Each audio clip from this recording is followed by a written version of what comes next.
시편 44편 1절에서 26절까지 봉독하겠습니다. 오 하나님이여, 우리 조상들이 주께서 그들의 때 곧 옛 시대에 행하신 일을 우리에게 일러주었고 우리가 우리 귀로 들었나이다. 주께서 주의 손으로 이교도들을 몰아내시고 그들을 심으셨으며 주께서 그 백성들을 괴롭게 하시고 그들을 내쫓으셨나이다. 그들이 자기들의 칼로 그 땅을 얻어 소유하지도 아니하고 그들의 팔이 그들을 구원하지도 아니하였으며 오직 주께서 그들에게 은총을 베푸셨으므로 주의 오른손과 주의 팔과 주의 얼굴빛이 그리하셨나이다. 오 하나님이여, 주는 나의 왕이시오니 야곱을 건지도록 명령하소서. 우리가 주를 의지하여 우리 원수들을 누르고 우리를 치려고 일어나는 자들을 주의 이름으로 밟으리이다. 내가 나의 활을 신뢰하지 아니하리이다. 나의 칼도 나를 구원하지 못하리이다. 오직 주께서 우리 원수들에게 우리를 구원하시고 우리를 미워한 자들이 수치를 당하게 하셨나이다. 우리가 종일토록 하나님을 자랑하며 주의 이름을 영원히 찬양하나이다. 셀라. 그러나 주께서 우리를 내버리사 수치를 당하게 하셨으며 우리의 군대와 함께 나가지 아니하시나이다. 주께서 우리를 원수에게서 돌아서게 하시니 우리를 미워하는 자들이 자기들을 위해 노력하나이다. 주께서 우리를 먹을 것으로 정한 양처럼 내주사 이교도들 가운데 우리를 흩으셨나이다. 주께서 주의 백성을 거접하시되 그들을 판 값으로 주의 재산을 불리지는 못하시나이다. 주께서 우리를 우리 이웃들에게 모욕거리가 되게 하시며 우리를 둘러싼 자들에게 조롱거리와 조소거리가 되게 하시나이다. 주께서 우리를 이교도들 가운데서 이야깃거리가 되게 하시며 그 백성들 가운데서 머리 흔들림을 당하게 하시나이다. 내 앞에 계속해서 나의 당황함이 있으며 내 얼굴의 수치가 나를 덮었으니 이는 모욕하고 모독하는 자의 목소리 때문이요 원수와 복수하는 자 때문이니이다. 이 모든 일이 우리에게 임하였으나 우리가 주를 잊지 아니하였으며 주의 언약 가운데서 거짓으로 행하지 아니하였나이다. 우리의 마음은 돌아서지 아니하고 우리의 걸음은 주의 길에서 벗어나지 아니하였으되 주께서는 우리를 용들의 처소에서 심히 상하게 하시고 사망의 그늘로 우리를 덮으셨나이다. 우리가 우리 하나님의 이름을 잊어버렸거나 이방신을 향해 우리의 손을 내밀었다면 하나님께서 이 일을 찾아내지 못하시리요. 그분은 마음의 은밀한 일들을 아시는도다. 참으로 우리가 종일토록 주를 위해 죽임을 당하며 도살당할 양같이 여겨졌나이다. 오 주여, 깨소서. 어찌하여 주무시나이까? 일어나시고 우리를 영원히 버리지 마소서. 어찌하여 주께서 주의 얼굴을 숨기시고 우리의 고난과 학대받는 것을 잊으시나이까? 우리의 혼이 진토에 꿇어 엎드리고 우리의 배가 땅에 붙었나이다. 일어나 우리를 도우소서. 주의 긍휼로 인하여 우리를 구속하소서. 아멘. 오늘 이 자리에 온 저와 여러분에게 하나님께서 은혜 주시기를 바라고 말씀해 주시기를 바랍니다. 방금 저와 여러분이 읽은 시편 44편은 이스라엘 백성이 국가적인 재난 앞에서 공동체적으로 하나님 앞에 나아갔을 때 그들이 불렀던 노래였습니다. 자, 여러분 오늘 이 읽은 시편 44편 맨 위에 표제에 이렇게 되어 있습니다. 고라 자손의 마스길, 인도자를 따라 부르는 노래라고 되어 있습니다. 고라 자손의 마스길 이렇게 되어 있습니다. 이 마스길이라고 하는 뜻은 뭐냐면 교훈이라는 뜻입니다. 자, 그런데 여기 고라 자손이라고 되어 있어요. 고라 자손. 고라라고 하는 이 사람이 누군지 잠깐 한번 생각해 볼까요? 이 고라라고 하는 사람은 출애굽을 한 이후에 이집트를 탈출한 이후에 모세의 권위에 반역해서 하나님께 대적한 사람이었습니다.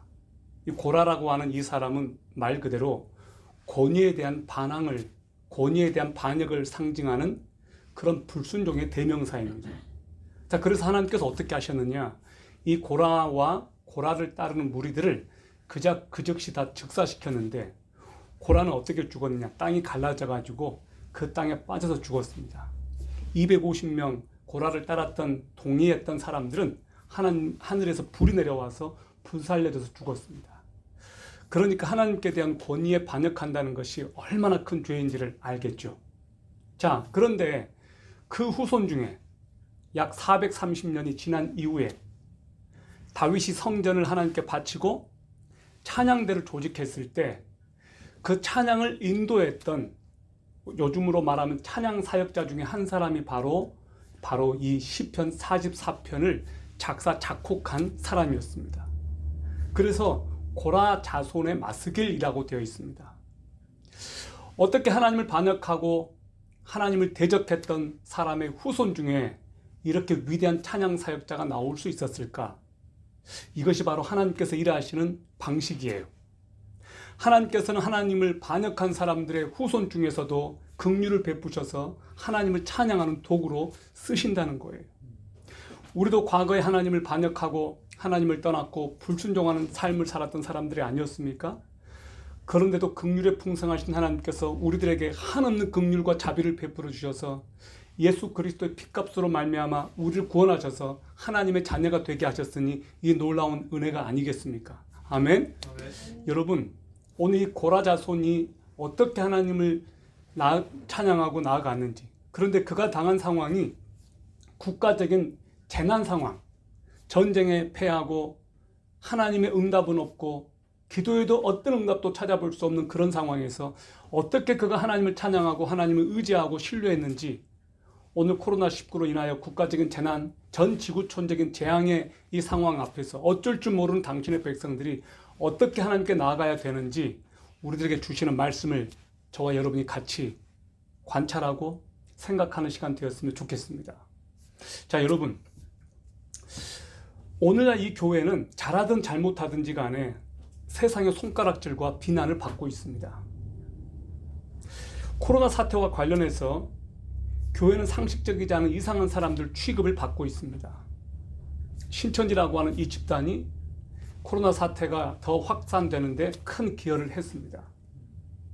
그 이후에 언론과 모든 이런 거는 종교계, 특히 교회에 많이 집중되어 있습니다. 교회 안에서도 확진자가 나오고 집단 감염이 막 이렇게 일어나니까 교회에 당장 예배 제동이 많이 왔습니다. 그래서 출석하는 사람들을 적게 만들고 또 교회에 이렇게 공무원들이 찾아와서 또 때로는 경찰들까지 와서 대대적으로 이렇게 점검을 하고 있습니다.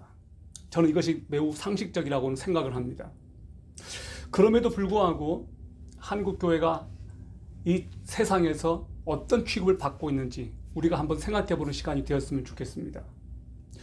여러분, 오늘 이 시편 말씀은 자신의 잘못으로 인해서 세상의 비난을 받고 비참해지는 것이 아니고 하나님께 신실했음에도 불구하고 어떤 어려움과 재난을 겪게 되는 그런 상황, 또는 더 나아가서 국가적으로 공동체가 엄청난 재난과 재앙을 맞이했을 때 어떻게 해야 되는지를 우리들에게 가르쳐주고 있습니다.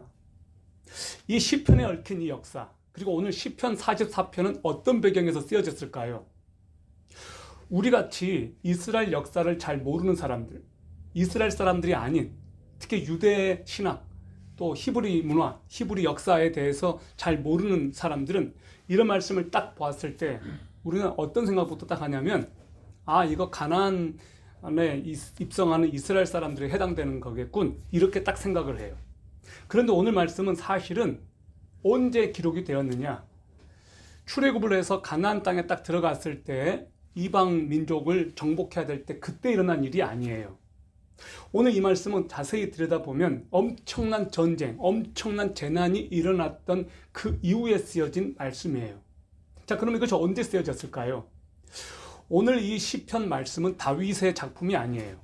아까 보았듯이 고라의 자손 가운데 한 사람이 쓴 거예요. 자, 이스라엘이 기원전 722년에 아시리아라고 하는 그 당시 초강대국에게 멸망당합니다.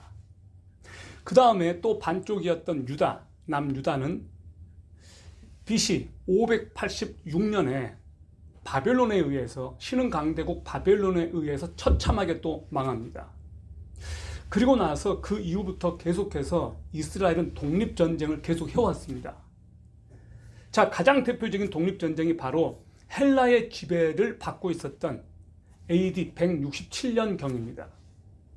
자, AD가 아니고 주전 BC 167년경에 마카비 전쟁이 있었어요. 마카비 전쟁, 그 유명한. 자, 이 기록은 성경에 나와 있지 않아요. 신구약 중간기라고 그래요. 자, 구약 성경의 마지막 선지자가 누구였습니까? 말라키 선지자예요. 말라키 선지자가 주전 약 400년경에 활동했던 선지자예요. 그리고 예수 그리스도께서 탄생하신 때가 말 그대로 우리가 알고 있는 1세기예요. 자, 그러니까 약 한 400년의 공백이 생겨요. 이 기간 동안에는 하나님의 어떤 계시가 어떤 선지자에게도 내려지지 않았어요. 우리는 이 시기를 침묵기, 하나님의 침묵기라고 해요. 중간시대라고 그래요. 그래서 교회사를 공부하다 보면 이 중간시대에 대한 공부를 하게 돼요. 자, 그런데 그때 중간기 때 로마라고 하는 이 나라가 바로 이 중간기에 또 탄생을 하지 않습니까? 자, 근데 로마 이전에는 무슨 제국이 다스렸느냐? 헬라 제국이었어요. 우리가 역사를 보면 제국의 흥망성쇠가 쭉 나와요. 성경을 보면 모세 당시에 초강대국은 이집트였습니다. 자, 그리고 나서 조금 있다가 어떤 나라가 나옵니까? 자, 아시리아, 바벨론, 페르시아, 지금의 이란. 페르시아 다음에 어디예요? 헬레니즘 문화를 가져왔던 헬라 제국, 알렉산더. 헬라 제국 다음에 어디예요? 로마, 철의 나라 로마. 로마 다음에 어디예요? 자, 그 다음에는 성경은 여기까지 멈춰요. 그 로마 시대, 팍스 로마나 로마가 세상을 지배하고 있을 때 예수 그리스도께서 탄생하셨습니다. 자, 바로 이 마카비 왕조, 바로 마카비 전쟁, 이 시대가 중간기 때 해당되는 그런 시기였는데, 이때 안티오코스 에피파네스 황제라고 하는 이 사람이 굉장히 유대인들을 탄압했습니다. 어느 정도로 또 유대인들을 탄압했느냐? 그리고 이때 안티오코스 에피파네스가 정말로 해서는 안 되는 끔찍한 일을 했어요. 어떻게 했느냐? 이 사람이 할례 의식을 멈춰버려요. 유대인들에게 더 이상 할례를 행하지 말도록 멈춰버려요. 할례 의식은 이스라엘 사람들에게는 정체성, 하나님의 언약 백성이라고 하는 이 정체성을 가져오는 가장 중요한 의식이었어요. 할례 의식을 행해요. 그래서 하나님의 언약 백성이라고 하는 것을 증명하는 거예요. 근데 그거 하지 마. 스톱. 그 다음에 안식일 스톱. 그리고 어떻게 했느냐? 돼지를 예루살렘 성전에서 돼지피를 뿌려가지고 제사를 지내요. 그러니까 유대인들에겐 돼지 하면은 부정한 음식이에요. 절대 하나님께 예배를 드릴 때 사용할 수 없는 동물이 바로 돼지였는데, 그 돼지를 가지고 제사를 지내게 했거든요. 그러니까 유대인들의 마음속에 얼마나 큰 충격을 받았겠습니까? 있을 수 없는 일이 예루살렘 성전에서 일어난 거예요. 그런데 그런 행위들을 이 안티오코스 에피파네스가 한 거예요. 바로 이 에피파네스가 셀류큐스 왕조로 유명한 사람인데, 바로 그래가지고 유대인들이 들고 일어난 거예요. 그게 그 유명한 마카비 전쟁이에요. 이게 일어났던 때가 언제쯤 됐느냐? 기원전 166년에서 143년 무렵이에요. 여러분이 셀류큐스 왕조 한번 이렇게 딱 검색해 보세요. 그럼 딱 떠요. 마카비 전쟁 딱 이렇게 쳐보면 이런 이야기들이 나와요.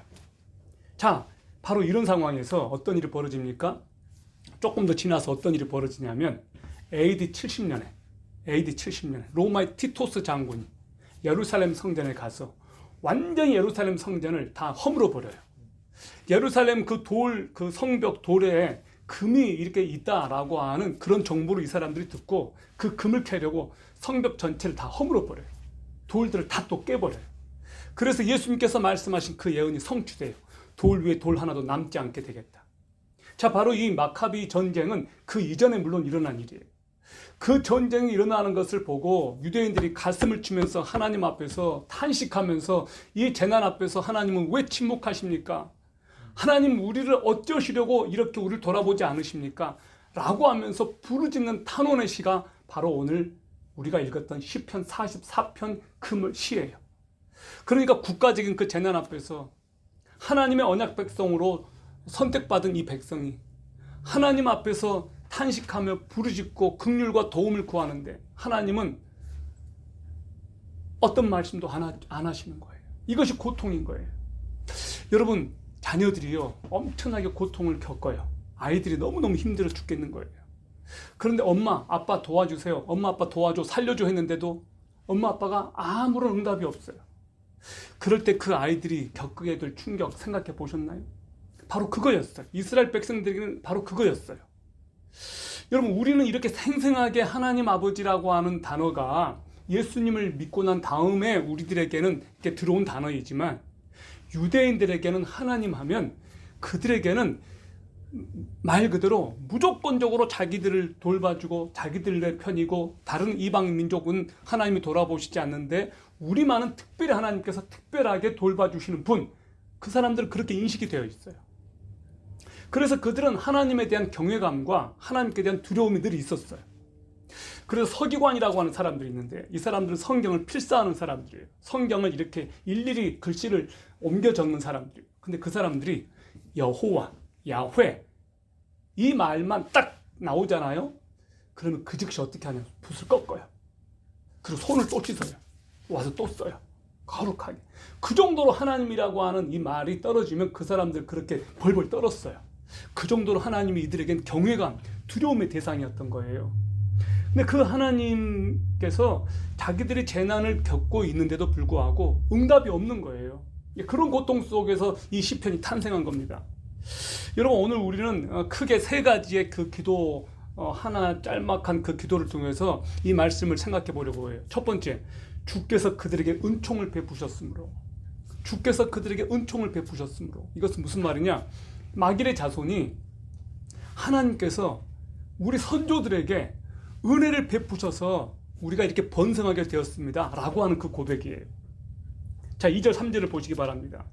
주께서 주의 손으로 이교도들을 몰아내시고 그들을 심으셨으며 주께서 그 백성들을 괴롭게 하시고 그들을 내쫓으셨나이다. 그들이 자기들의 칼로 그 땅을 얻어 소유하지도 아니하였고 그들의 팔이 그들을 구원하지도 아니하였으며 오직 주께서 그들에게 은총을 베푸셨으므로 주의 오른손과 주의 팔과 주의 얼굴빛이 그리하셨나이다. 자, 주께서 그들에게 은총을 베푸셨습니다. 주의 오른손은 능력의 상징이에요. 하나님께서 그분의 오른손으로 당신의 백성 이스라엘을 보호하셨다. 주님의 팔, 주님의 얼굴빛이 그리하셨다라고 고백합니다. 여러분, 이 말씀은 무슨 말씀이에요? 그들이 자기들의 칼로 그 땅을 얻어 소유한 것이 아니었다, 그 말이에요. 가나안 땅을 정복했을 때 바로 이 말씀은 지금 이집트에서 탈출한 이스라엘 백성들이 여호수아를 필두로 해서 가나안 땅을 정복할 때 하나님께서 그들과 함께 하셔서 가나안 정복을 할 수 있게 되었다는 그 이야기예요. 그런데 그때 어떻게 했느냐? 이스라엘 백성들이 막 군대가 강해가지고 막 칼싸움을 잘해가지고 가나안을 정복했다는 게 아니에요. 하나님께서 다 물리쳐 주셨다는 거예요. 하나님께서 이스라엘에게 번영을 주셨던 그 이유는 이스라엘의 군대가 막강해서 군대력 때문이 아니었다, 군사력 때문이 아니었다는 겁니다. 적어도 시편 44편에서는 그들의 무기가 강력하고 전술이 특별했기 때문에, 이스라엘이 강했기 때문에가 아니고 하나님께서 그들과 함께 하셨기 때문에. 그 당시 가나안 땅에 있었던 사람들은 이스라엘 히브리인들, 그들이 가나안 땅을 온다고 할 때 벌벌 떨었어요. 왜 그런 줄 아세요? 그들이 두려운 게 아니고 그들 뒤에 있는 하나님이 두려웠던 거예요. 그때 당시 가나안 사람들은 정말 두려워했어요. 여러분, 이 모든 것이 그들 이스라엘 사람들의 능력이 아니고 주께서 주의 손으로 행하셨다, 하나님께서 하셨다라고 하는 거예요. 주께서 그들을 기뻐하신 까닭이니라. 하나님의 은혜가 아니었다면 불가능했다는 거예요. 여러분, 우리나라를 생각해 보세요. 우리나라. 어, 지구를 펼쳐놓고 지구에서 우리나라를 찾기란 우리들에게는 쉬워요. 저기 이제 미국에 있는 사람들, 멕시코에 있는 사람들, 유럽에 있는 사람들에게는 지금의 한류 문화로 대한민국이 그래도 조금 이렇게 많이 알려졌지만 불과 100년 전만 해도 대한민국은 잊혀진 땅, 어디에 있는지도 모르는 땅, 그런 땅이에요. 아주 작은 나라, 아주 작은 나라. 100년 전만 해도요, 일본은 이제 메이지 유신으로 한참 막 일어설 때지만 조선은 일본의 또 속국이었고 우리는 그런 고통을 겪고 있었던 그런 때, 전 세계 누구도 대한민국을 잘 모르고 있는 때 하나님께서 이 나라를 찾아와 주셨습니다. 이 땅에 선교사님들이 복음을 가지고 왔습니다. 그리고 이 땅에 복음이 전파되기 시작했습니다. 성경책이 읽혀지기 시작했습니다. 그 당시만 해도 어떤 분위기였어요? 여자들은 제대로 된 인격 취급을 못 받았어요. 그리고 우리 어머니, 할머니 세대를 보면 이름이 없어요. 이런 이름을 가진 분들이 많았어요. 저희 어머니가 이 별명이 뭐냐? 딸매기예요. 딸매기가 뭐냐? 딸의 끝이라고 해서 딸매기예요. 어떤 분은 이름이 막내예요. 막내로 태어났다고 해서 막내예요. 이름이 없어요. 그리고 이화여대 스크랜턴 여사가 이제 이화여대를 세우지 않았습니까? 그런데 1호 첫 번째 학생이 누구였냐? 양반집의 교수 딸이 아니고, 양반집의 교수가 아니고 말 그대로 종의 딸이었어요. 천민의 딸이었어요. 그렇게 해서 이화여대가 시작이 됐습니다. 우리나라 최초의 교회 중에 하나가 있습니다. 지금의 저기 남대문에 있는데요. 이 교회는 백정들로 시작된 교회예요. 백정들로 시작이 됐어요. 이 교회 이름이 뭔지 아세요? 승동교회예요. 승동교회. 이 교회 최초의 장로가 백정이었습니다. 박 뭐라고 그러는데요. 그 아들이 박서양이에요. 재중원을 나온 최초의 의사예요. 여러분, 우리나라는 그랬어요. 바로 그때까지만 해도 전혀 전 세계 누구도 모르는 이 코리아 대한민국에 복음이 들어와서 여자들이 인권이 회복되고 어린이들의 인권이 회복되고, 그것이 복음의 능력이었어요. 하나님께서 이 땅에 찾아와 주셨어요. 그리고 오늘날 이 대한민국은 전 세계에서 정말 놀라운, 너무나 폭발적인, 있을 수 없는 기적의 나라가 되었습니다. 제가 23개국 정도를 다녀봤습니다. 많이 다닌 건 아니지만 좀 다녔죠. 근데 진짜 한류 열풍이 대단해요.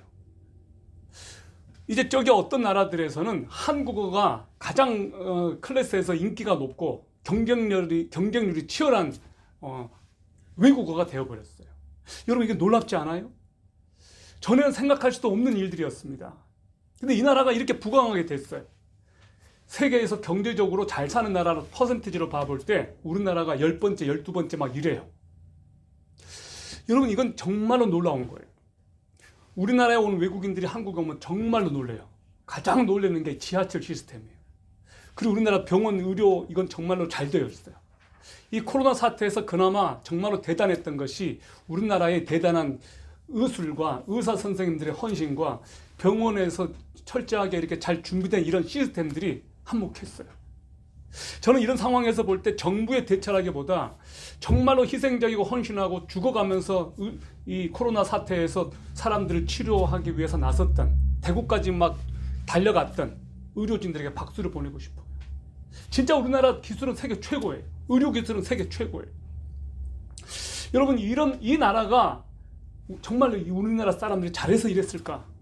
정말로 우리나라 사람들이 특별하게 이스라엘 사람보다 똑똑하고 세계적으로 뛰어난 사람들이어서 그랬을까? 물론 그럴 수 있겠죠. 그러나 저는 믿음을 가진 신앙인으로 하나님께서 이 나라를 보호하시고 돌보시고 지켜주셨고 이 나라와 함께 하셨다고 고백하고 싶어요. 여러분들 인정하신다면 아멘 하시기를 바랍니다. 이건 정말로 하나님의 은혜예요. 과거 이스라엘이 그랬던 나라였어요. 여러분, 1948년에 이스라엘이 독립합니다. 우리나라 건국 기념일이 1948년 8월 15일이에요. 이스라엘은 1948년 5월 14일 날 건국을 하게 돼요. 없었던 땅이었어요. 이스라엘은 거의 2000년 동안이나 땅이 없었어요. 그런데 그 사람들이 영국의 수상 발포 선언으로 이스라엘이 말 그대로 2차 세계대전 때 엄청나게 죽지 않습니까? 유대인들이 막 600만 명이나 그렇게 죽지 않습니까? 더 죽었어요. 세계인들의 가슴 속에 이스라엘 유대인들에 대해서 불쌍히 여기는 마음이 생겼어요. 그래서 그 당시 유엔에서 이스라엘을 회복하는 것에 동의를 다 해준 거예요. 그래서 이스라엘이 생겼어요. 그리고 지금 이스라엘 한번 가보셨습니까? 정말 잘 사는 나라예요. 제가 이스라엘 가봤거든요. 정말 이 나라 특별한 나라예요. 어떻게 이렇게 없었던 땅이 만들어질 수 있을까? 이거 하나님께서 하시지 않으면 있을 수 없는 일이었습니다.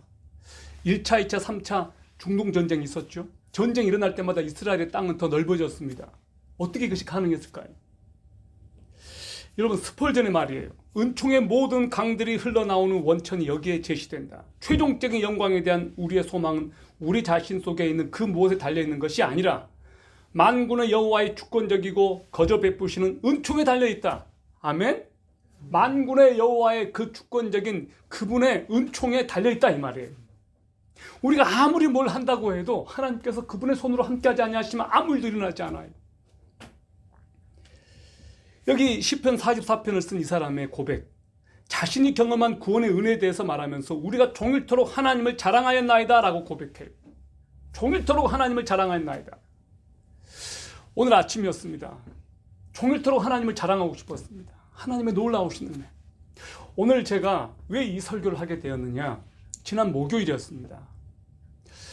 최근에 이제 창세기 큐티를 다 끝내고 코로나를 맞이하면서 우리 성도들에게 제가 큐티를 나눠주는 형제 자매들에게 이 코로나를 통해서 주시는 하나님의 음성을 같이 나누고 싶어서 하나님의 말씀을 아침마다 그때그때 다른 말씀을 묵상했어요.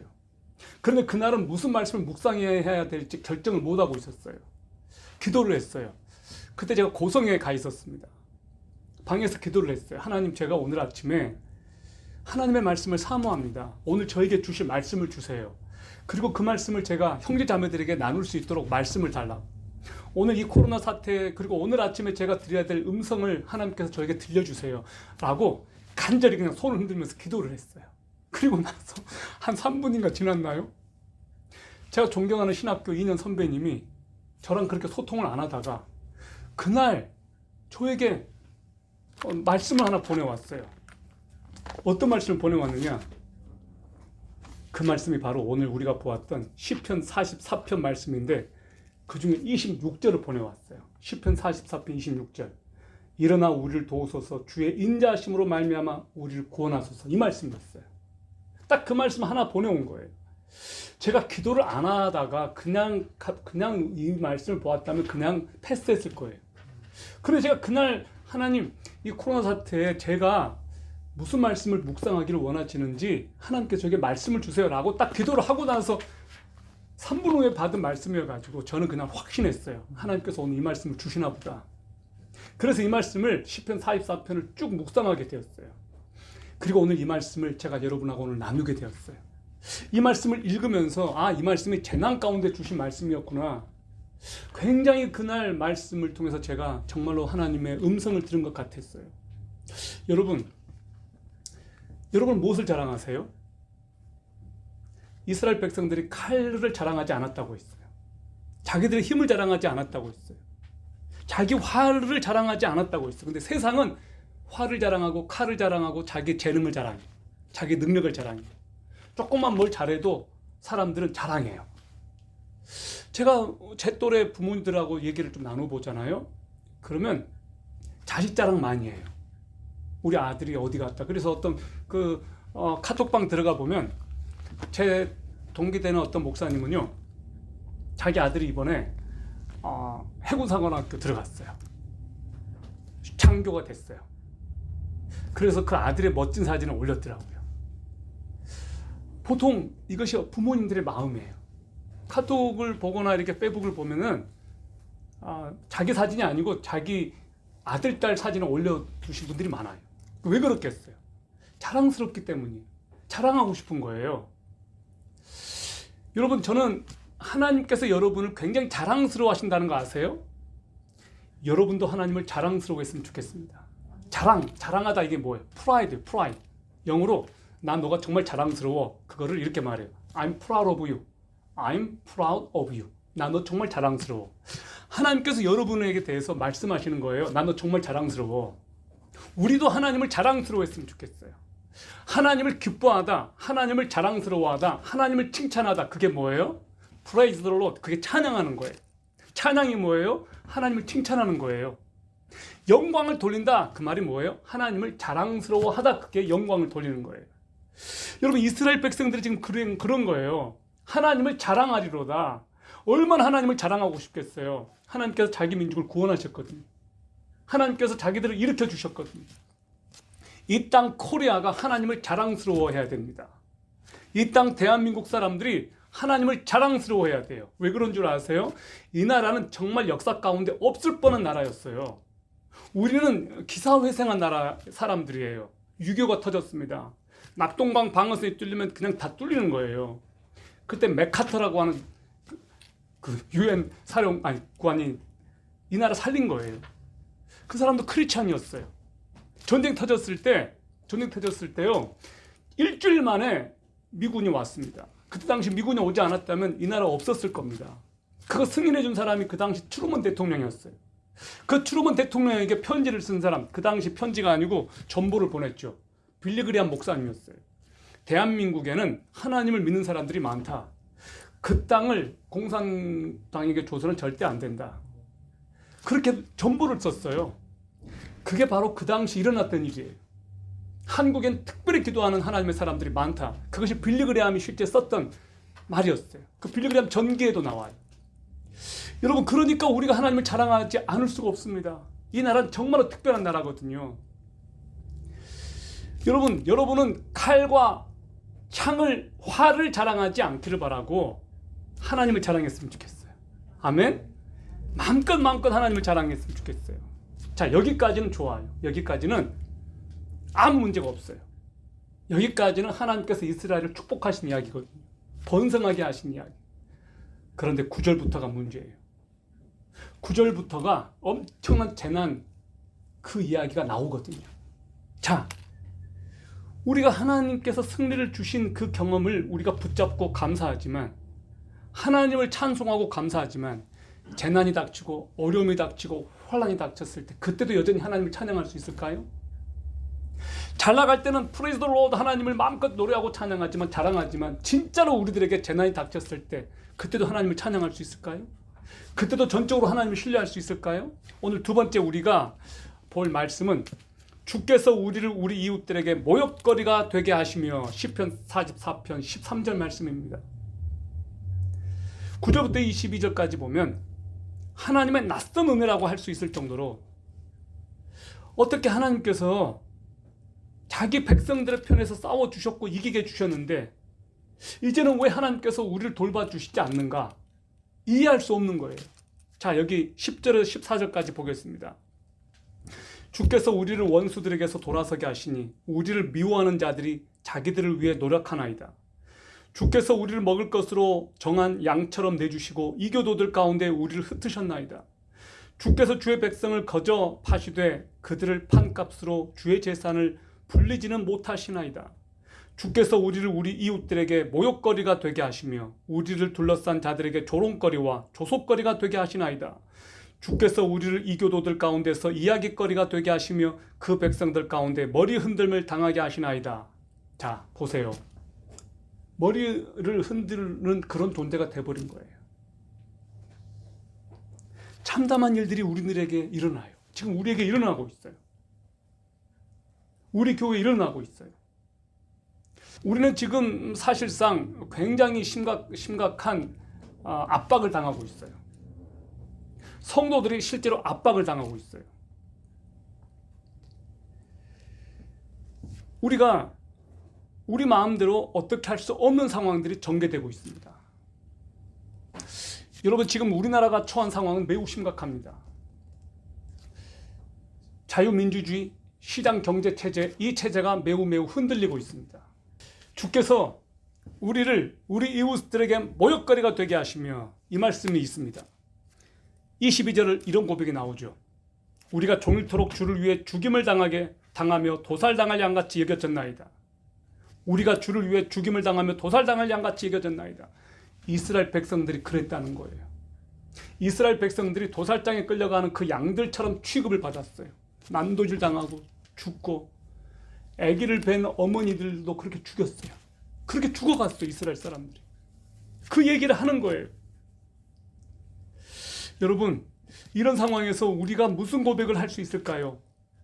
사람들이 이스라엘 사람들이다, 유대인들이다 그러면 다 머리를 흔들어요. 보기를 싫어하는 거예요. 교회를 다녀왔다라고 하는 것 자체가 친구들 사이에서, 부모님들 사이에서 문제가 되는 거예요. 문제가. 그러니까 교회를 다녀오는 게 엄청나게 무슨 죄를 짓는 그런 뭐가 돼버린 거예요. 여러분, 그런 수목 겪을 수 있어요? 그런 상황임에도 불구하고 교회 나와서 예배 드릴 수 있어요? 일어나 우리를 도우소서. 23절부터 26절까지입니다. 오늘 이 말씀에서 우리가 배울 수 있는 교훈이 뭘까? 오늘 시편 기자가 그렇게 고백해요. 일어나 우리를 도우소서. 이런 시간이 길어질 때 가장 어려운 일이 있다면 무엇일까요? 이런 상황이 계속 이어져. 그럼 우리들에게 가장 힘든 것이 뭘까요? 여러분, 이런 상황에서 가장 힘든 것이 있다면 여러분에게 무엇일까요? 저는 우리가 이렇게 예배를 드린다는 것이 얼마나 큰 축복인지를 지금 깨달을 수 있을 것 같아요. 우리가 이렇게 모여서 마음껏 주님을 찬양하고 예배한다는 것이 얼마나 큰 축복이냐. 지금 콘서트 다 취소됐어요. 전 세계에서 지금 대형 콘서트 없어요. 모이는 것 자체가 지금 없어졌어요. 콘서트 캔슬, 예배 캔슬, 교육 캔슬, 다 캔슬. 오늘 23절에서 26절에서 어떤 고백을 하고 있느냐. 오 주여 깨소서, 어찌하여 주무시나이까. 일어나시고 우리를 영원히 버리지 마소서. 어찌하여 주께서 주의 얼굴을 숨기시고 우리의 고난과 학대받는 것을 잊으시나이까. 우리의 혼이 진토에 끌어 엎드리고 우리의 배가 땅에 붙었나이다. 일어나 우리를 도우소서. 주의 긍휼로 인하여 우리를 구속하소서. 우리의 혼이 진토에 꿇어 엎드리고 우리의 배가 땅에 붙어나이다. 지금 이 기자는 바짝 땅에 엎드려 가지고 하나님께 부르짖고 기도하는 거예요. 주여 깨십시오. 어찌하여 주무십니까? 일어나시고. 이 표현은 신인 동형적 표현이라고 그래요. 신인 동형론적 표현. 이거 무슨 말이냐? 하나님을 사람과 같은 감정을 가진 것으로 이렇게 보는 거예요. 하나님은 주무시지 않기 때문에 깨실 필요가 없어요. 그런데 마치 사람이 자고 깨는 것처럼 하나님 제발 자지 마시고 좀 깨어나세요. 하나님은 흔들어 지금 깨우는 거예요. 우리가 이렇게 버림받는데 왜 우리를 가만 내두시는 거예요? 라고 흔들어 깨우는 거예요. 어느 목사님의 참회 기도가 굉장히 마음에 와닿았습니다. 여러분, 이분의 참회 기도를 한번 들어보십시오. 이것이 지금 우리 한국에 있는 크리스찬들이 가지고 있는 정서라고 생각해요. 이것이 우리들에게 하나님 앞에 내세울 수 있는 정직한 마음의 고백이라고 생각해요. 한번 들어보셔요. 주님, 코로나19로 인해 불과 한 달 새 우리의 생활 모든 것이 너무나 많이 바뀌었습니다. 요즘 상황을 보면서 우리가 얻을 수 있는 교훈이 분명히 있음을 보게 하시고 우리가 잘못 가고 있었던 길을 반성하며 다시금 주 앞에 바르게 서는 기간이 되게 하여 주십시오. 주님, 우리는 지금 평범한 일상이 다시 오기를 간구합니다. 매일매일의 일상이 가장 큰 축복임을 이제라도 알게 하시니 감사드립니다. 그동안 주님이 주신 행복을 곁에 놔두고 행운을 찾아 헤맸던 죄를 용서하시며 무엇이 가장 소중한 축복인지 깨닫게 하여 주십시오. 한국인 입국을 막는 나라가 현재 80개국이 넘었습니다. 이 글은 조금 됐기 때문에 80개국이요. 지금은 100개국이 훨씬 넘습니다. 주님이 이런 기회가 있을 때마다 지나치리만큼 해외여행을 다니는 한국인들에게 이제는 좀 절제하라는 주님의 사인같이 느껴집니다. 남들과 관계없이 나만 즐기면 된다는 우리의 이기적인 마음들을 이제는 바꿔주시고 어려운 이웃에 대한 공감과 나에 대한 절제가 조금 더 삶에서 많이 나타나게 하여 주십시오. 주님, 동남아와 중동 국가들 그리고 아프리카 나라들까지도 한국인을 무시하고 강제 격리시키고 있습니다. 이것은 그동안 한국인들이 철저하게 가난한 나라의 사람들을 무시해온 것에 대한 정확한 인과응보같이 느껴집니다. 앞으로 한국에 와 있는 외국인 노동자들을 더욱 인격적으로 대하게 하시고 소중히 여기게 하여 주십시오. 나그네와 고아를 사랑하고 대접하라는 주님의 마음을 생활 속에서 실천하게 하여 주십시오. 주님, 마스크 없이는 하루도 살 수 없는 세상이 되고 말았습니다. 이것은 그동안 너무 많이 무책임한 말을 내뱉고 거짓 뉴스를 아무렇지도 않게 퍼날랐던 우리들에게 조금 더 침묵하며 살려는 주님의 명령 같습니다. 앞으로 조금 더 내 입을 막으며 적게 말하고 진실만을 전하기 위해 노력하게 하여 주십시오. 주님, 모이는 교회를 막으시는 것은 그동안 한국 교회가 세상 속에서 빛과 소금의 역할을 전혀 감당하지 못한 채 자기들끼리 모이는 일에만 힘쓴 것에 대한 벌처럼 느껴집니다. 우리의 믿음의 현장이 교회가 아닌 세상임을 알려주시는 주님의 교훈이 분명한 것 같습니다. 교회보다 교회 밖에서 더 빛나는 그리스도인이 되도록 우리가 모두 다시 노력하게 하여 주십시오. 교인이 5만 명이니 10만 명이니 하는 것이 모두 거품인 것을 알게 하시는 주님.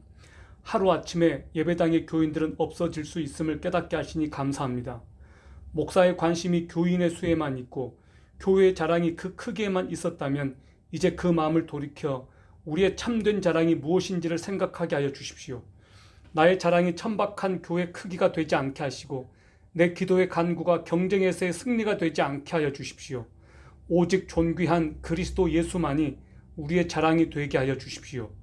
주님, 이 어려움이 다 지나고 난 후 이 땅의 교회들이 다시 새로워지며 주 안에서 하나의 교회로, 같은 교회로 함께 천국을 향해 나가게 하여 주십시오. 주님이 가르쳐 주신 기도와 같이 거룩한 공교회가 되게 하여 주십시오. 이렇게 텅 빈 예배당에서 하나님께 예배하며 그동안의 나의 잘못을 참회합니다. 주님, 교인들과 함께 마주하며 예배할 수 있는 날이 속히 오도록 주님 우리에게 긍휼을 베풀어 주십시오. 언제나 우리를 위로해 주시며 새롭게 하시는 예수님의 이름으로 기도드립니다. 아멘. 이 솔직한 기도가 여러분의 기도 아닙니까? 이 솔직한 고백이 우리 모두의 고백이라고 생각합니다.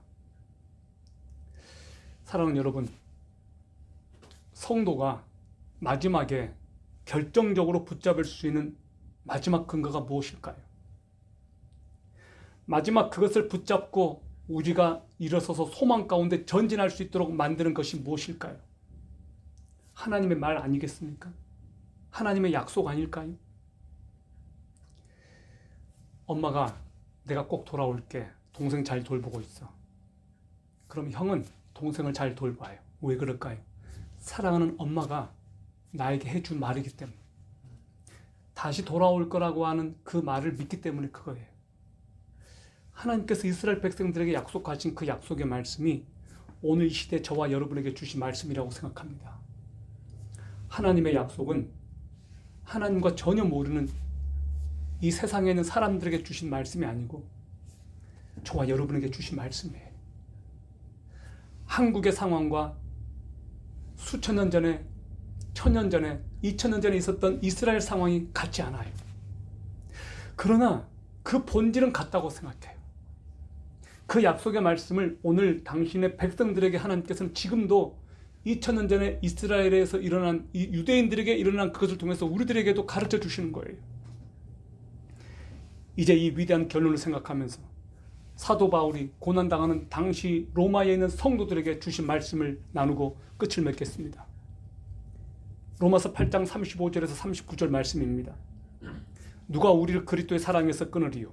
환난이나 공고나 박해나 기근이나 적신이나 위협이나 칼이랴. 기록된 바 우리가 종일 주를 위하여 죽임을 당하게 되며 도살당할 양같이 여김을 받았나이다 함과 같으니라. 그러나 이 모든 일에 우리를 사랑하시는 이로 말미암아 우리가 넉넉히 이기느니라.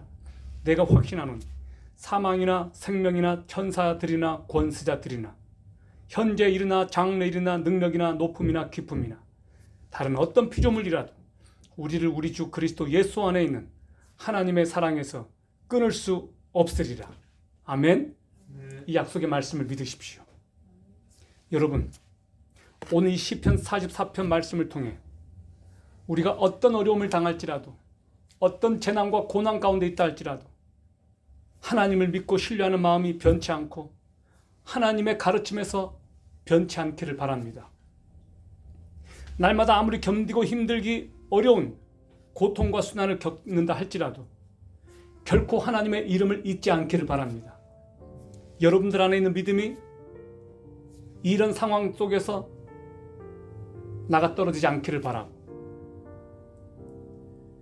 어떤 위협과 어떤 고통이 있다 할지라도 그 모든 상황 가운데서 하나님을 신뢰하는 그 믿음으로 주님을 찬양하고 주님을 자랑하시고 주님의 이름으로 담대하게 나아가십시오. 진심으로 여러분을 우리 주 예수 그리스도 이름으로 축복합니다. 기도합시다. 살아계신 하나님 아버지, 전능하신 하나님 아버지, 아브라함의 하나님, 이삭의 하나님, 야곱의 하나님, 이스라엘의 하나님, 당신의 백성들의 하나님, 우리의 하나님, 주님의 이름을 자랑합니다. 주님의 거룩하시고 높고 위대하신 이름을 찬송하며 자랑합니다. 이 모든 상황 가운데서 우리가 하나님을 찬미하고 찬송하며 기뻐할 수 있는 이유는 이 모든 재난과 고난 가운데서도 하나님은 살아계시고 당신의 백성들을 보호하시며 당신의 자녀들과 함께 하심을 믿기 때문입니다. 이 모든 상황 가운데서도 하나님은 역사하시고 통치하시며 이 모든 것 위에 계시는 분이심을 우리가 믿기 때문에 우리가 하나님을 찬양합니다. 하나님은 코로나보다 더욱 놀랍게 우리들에게 두려움을 주시는 분이시고 하나님은 전능하시고 살아계셔서 이 모든 상황을 마침내 끝내시는 분이심을 우리가 믿습니다. 우리로 하여금 이 모든 상황 가운데서 배우게 하여 주시고 겸손히 아버지 앞에 나가게 하시며 겸손히 아버지 앞에 무릎을 꿇게 하여 주시옵소서. 그리고 마침내 하나님께서 이 모든 상황 가운데서 주님의 뜻을 이루실 것을 우리로 하여금 믿게 하여 주시옵소서. 연약하고 고통 가운데 있는 수많은 성도들과 연약한 사람들, 이 코로나로 인해서 죽어간 사람들, 그리고 그들의 가족들을 특별히 주께서 위로하시고 그들에게 또한 용기를 주시고 산 소망을 갖게 하여 주시옵소서. 주 예수 그리스도의 이름으로 기도합니다. 아멘.